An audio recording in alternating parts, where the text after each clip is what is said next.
dando continuidade aqui, a gente vai conhecer agora os elementos de adição dessas paredes. Então, eu inseri uma parede qualquer aqui, eu vou selecionar essa parede. Quando eu seleciono, observe que a barra de propriedade já muda para a parede selecionada. Ó. Se eu clicar fora, ele volta para a planta de piso. Se eu clicar na parede, ele mostra a propriedade da parede.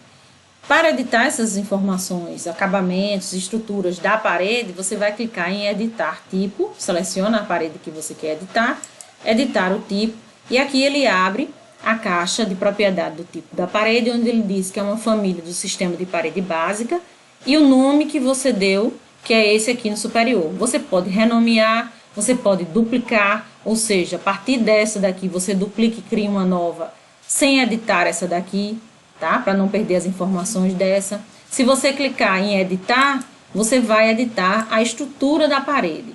E aí ele tem um recurso de visualizar aqui embaixo, ó, que você clica e ele abre em planta de piso a composição da sua parede, tá? E aqui é importante conhecer os elementos que compõem a parede, tá?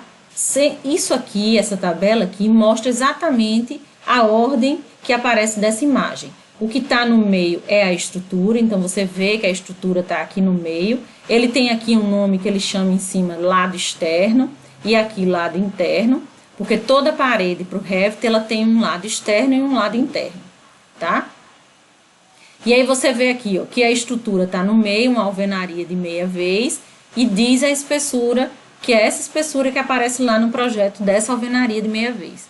Você tem o limite, que ele chama de limite do núcleo, porque o núcleo é essa estrutura aqui. Esse limite do núcleo, ele existe, essa linha verde que está aqui no final do cinza, dos dois lados, tá? E tem o substrato, que seria o reboco, e tem o acabamento, que é a pintura branca dos dois lados, porque essa parede tem pintura branca dos dois lados. Aqui em cima você vê a espessura total da parede, tá? Que ela tem 12, e essa espessura total, ela é alimentada pela soma aqui de baixo desses valores aqui embaixo, inferiores, tá? De acabamento, de reboco, de estrutura, de substrato, todos eles somados dão esse valor de 12 centímetros. Se você alterar qualquer ponto desse aqui, ele vai alterar o valor da espessura da sua parede, tá?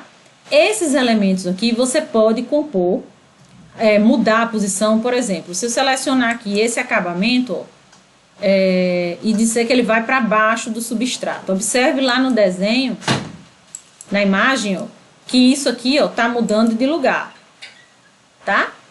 O acabamento foi para debaixo da estrutura, tá? Então isso aqui você muda a posição de acordo com o que você for inserindo ou o que você for excluindo, tá? Assim como a espessura.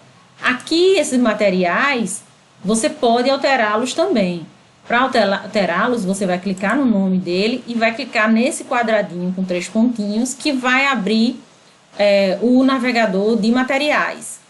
Lá no navegador de materiais é onde a gente vai criar materiais, mais posteriormente editar os materiais, tá? E você pode escolher algum dos materiais que já tem criados na biblioteca de materiais do projeto, certo?